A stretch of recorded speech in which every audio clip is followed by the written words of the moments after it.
Welcome, my dear friends. I'm Stephen Clements, a writer, a gamer, and an appreciator of big brain activities in general. On this channel, I perform dramatic story readings, I provide role-playing game and movie reviews, and I get to talk to interesting people. On this episode, I'm going to be doing a dramatic reading of another H.P. Lovecraft story, The Outsider. And while Lovecraft is no doubt best known for the Call of Cthulhu and other squid-faced monstrosities, unspeakable, undescribable, and conveniently unwordsmithable horrors from beyond, The Outsider is quite outside of that normal milieu for him. It's actually my favorite Lovecraft story because I feel like it speaks to me. It describes a part of me and probably describes many of you in some way. And no doubt it describes him as well. So, if you'd like to come along with me for a reading of The Outsider. It opens with a quote. That night the Baron dreamt of many a woe, and all his warrior guests, with shade and form of witch and demon and large coffin worm, were long benightmared. Keats. Unhappy is he to whom the memories of childhood bring only fear and sadness. Wretched is he who looks back upon lone hours in vast and dismal chambers with brown hangings and maddening rows of antique books, or upon odd watches in twilight groves of grotesque, gigantic, and vine-encumbered trees that silently wave twisted branches far aloft. Such a lot the gods gave to me, the dazed, the disappointed, the barren, the broken. And yet I am strangely content, and cling desperately to those seer memories when my mind momentarily threatens to reach beyond to the other. I know not where I was born, save that the castle was infinitely old and infinitely horrible, full of dark passages and having high ceilings where the eye could find only cobwebs and shadows. The stones in the crumbling corridors seemed always hideously damp, and there was an accursed smell everywhere, as of the piled-up corpses of dead generations. It was never light, so that I used sometimes to light candles and gaze steadily at them for relief. Nor was there any sun outdoors, since the terrible trees grew high above the topmost accessible tower. There was one black tower, which reached above the trees into the unknown outer sky. But that was partially ruined, and could not be ascended save by a well-nigh impossible climb up the sheer wall, stone by stone. I must have lived years in this place, but I cannot measure the time. Beings must have cared for my needs, yet I cannot recall any person except myself, or anything alive but the noiseless rats and bats and spiders. I think that whoever nursed me must have been shockingly aged, since my first conception of a living person was that of something mockingly like myself, yet distorted, shriveled, and decayed like the castle. To me there was nothing grotesque in the bones and skeletons that strode some of the stone crypts deep down among the foundations. I fantastically associated these things with everyday events, and thought them more natural than the colored pictures of living beings which I found in many of the moldy books. From such books I learned all that I know. No teacher urged or guided me, and I do not recall hearing any human voice in all those years, not even my own. For although I had read of speech, I had never thought to try to speak aloud. My aspect was a matter equally unthought of, for there were no mirrors in the castle, and I merely regarded myself by instinct as akin to the youthful figures I saw drawn and painted in the books. I felt conscious of youth because I remembered so little. Outside, across the putrid moat and under the dark mute trees, I would often lie and dream for hours about what I read in the books. I would longingly picture myself amidst gay crowds in the sunny world beyond the endless forest. Once I tried to escape from the forest, but as I went further from the castle, the shade grew denser and the air more filled with brooding fear, so that I ran frantically back, lest I lose my way in a labyrinth of nighted silence. So through endless twilights I dreamed and waited, though I knew not what I waited for. Then, in the shadowy solitude, my longing for light grew so frantic that I could rest no more, and I lifted entreating hands to the single black ruined tower that reached above the forest into the unknown outer sky. And at last I resolved to scale that tower, fall though I might, since it were better to glimpse the sky and perish than to live without ever beholding day. In the dank twilight I climbed the worn and aged stone stairs till I reached the level where they ceased, and thereafter clung perilously to small footholds leading upward. Ghastly and terrible was that deed, stairless cylinder of rock, black, ruined, and deserted, and sinister with startled bats whose wings made no noise. But more ghastly and terrible still was the slowness of my progress. For climb as I might, the darkness overhead grew no thinner, and a new chill as of haunted and venerable mold assailed me.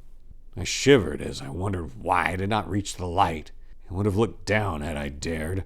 I fancied that night had come suddenly upon me, and vainly groped with one free hand for a window embrasure, that I might peer out and above, and try to judge the height I had attained. All at once, after an infinity of awesome, sightless crawling up that concave and desperate precipice, I felt my head touch a solid thing, and I knew that I must have gained the roof, or at least some kind of floor.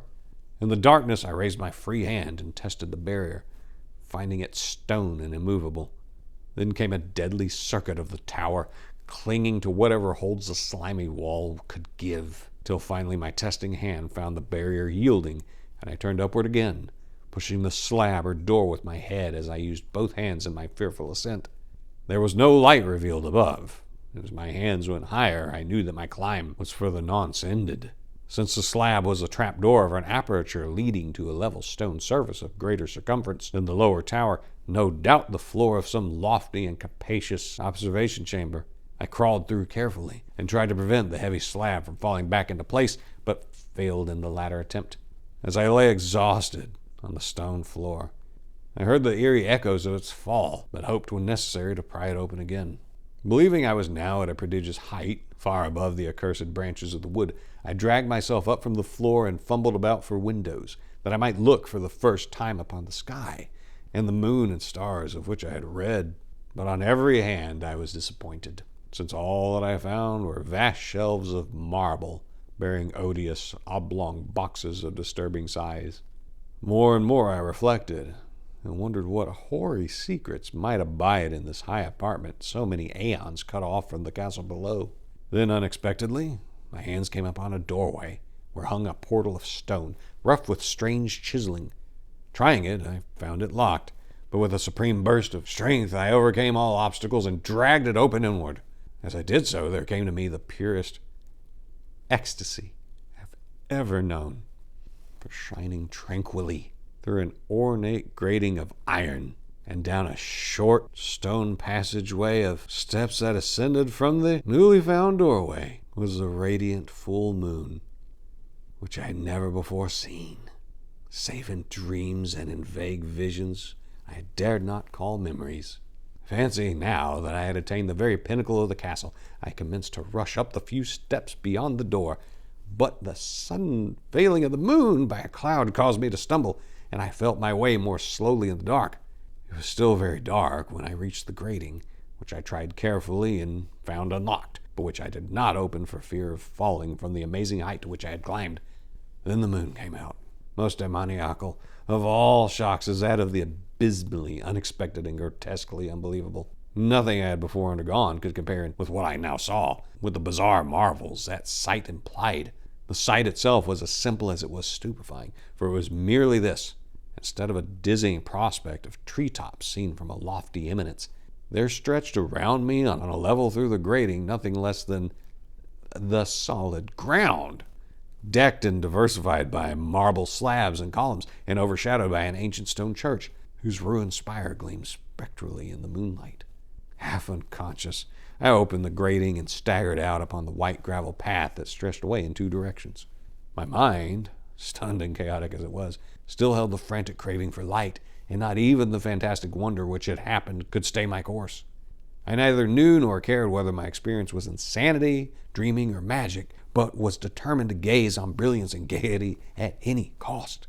I knew not who I was, or what my surroundings might be, though as I continued to stumble along, I became conscious of a kind of fearsome latent memory that made my progress not wholly fortuitous. I passed under an arch out of that region of slabs and columns, and wandered through the open country, sometimes following the visible road, but sometimes leaving it curiously to tread across meadows, where only occasional ruins bespoke the ancient presence of a forgotten road. Once I swam across a swift river, where crumbling mossy masonry told of a bridge long vanished. Over 2 hours must have passed before I reached what seemed to be my goal, a venerable, ivied castle in a thickly wooded park. maddeningly familiar, yet full of perplexing strangeness to me. I saw that the moat was filled in, and that some of the well-known towers were demolished, whilst new wings existed to confuse the beholder. But what I observed with chief interest and delight were the open windows, gorgeously ablaze with light and sending forth sound of the gayest revelry. Advancing to one of these, I looked in and saw an oddly dressed company indeed, making merry and speaking brightly to one another. I had never seemingly heard human speech before, and could guess only vaguely what was said. Some of the faces seemed to hold expressions that brought up incredibly remote recollections. Others were utterly alien. I now stepped through the low window into the brilliantly lighted room, stepping as I did so from my single bright moment of hope to my blackest convulsion of despair and realization. The nightmare was quick to come, for as I entered, there occurred immediately one of the most terrifying demonstrations I had ever conceived. Scarcely had I crossed the sill when there descended upon the whole company a sudden, unheralded fear of a hideous intensity, distorting every face and evoking the most horrible screams from nearly every throat. Flight was universal, and in the clamor and panic several fell in swoon and were dragged away by their madly fleeing companions. Many covered their eyes with their hands and plunged blindly and awkwardly in their race to escape, overturning furniture and stumbling against the walls before they managed to reach one of the many doors. The cries were shocking, and as I stood in the brilliant apartment, alone and dazed, listening to their vanished echoes, I trembled at the thought of what might be lurking near me unseen. At a casual inspection, the room seemed deserted, but when I moved toward one of the alcoves, I thought I detected a presence there. A hint of motion beyond the golden arched doorway leading to another and somewhat similar room. As I approached the arch, I began to perceive the presence more clearly, and then the first and last sound I ever uttered. A ghastly ululation that revolted me almost as poignantly as its nauseous cause. I beheld in full, frightful vividness the inconceivable, indescribable, and unmentionable monstrosity which had, by its simple appearance, changed a merry company to a herd of delirious fugitives. I cannot even hint what it was like, for it was a compound of all that is unclean, uncanny, unwelcome, abnormal, and detestable. It was the ghoulish shade of decay, antiquity, and desolation, the putrid, dripping eidolon of unwholesome revelation, the awful bearing of that which the merciful earth should always hide. God knows it was not of this world, or no longer of this world. Yet to my horror, I saw in its eaten away and bone-revealing outlines a leering, abhorrent travesty on the human shape, and in its moldy, disintegrating apparel, an unspeakable quality that chilled me even more. I was almost paralyzed, but not too much so as to make a feeble effort toward flight, a backward stumble which failed to break the spell in which the nameless, voiceless monster held me. My eyes, bewitched by the glassy orbs which stared loathsomely into them, refused to close, though they were mercifully blurred and shewed the terrible object but indistinctly after the first shock. I tried to raise my hand to shut out the sight, yet so stunned were my nerves that my arm could not fully obey my will. The attempt, however, was enough to disturb my balance, so that I had to stagger forward several steps to avoid falling. As I did so, I became suddenly and agonizingly aware of the nearness of the carrion thing, whose hideous hollow breathing I half fancied I could hear. Nearly mad, I found myself yet able to throw out a hand to ward off the fetid apparition which pressed so close, when in one cataclysmic second of cosmic nightmarishness and hellish accident, my fingers touched the rotting, outstretched paw of the monster beneath the golden arch. I did not shriek, but all the fiendish ghouls that ride the night wind shrieked for me, as in the same second there crashed down upon my mind a single and fleeting avalanche of soul-annihilating memory.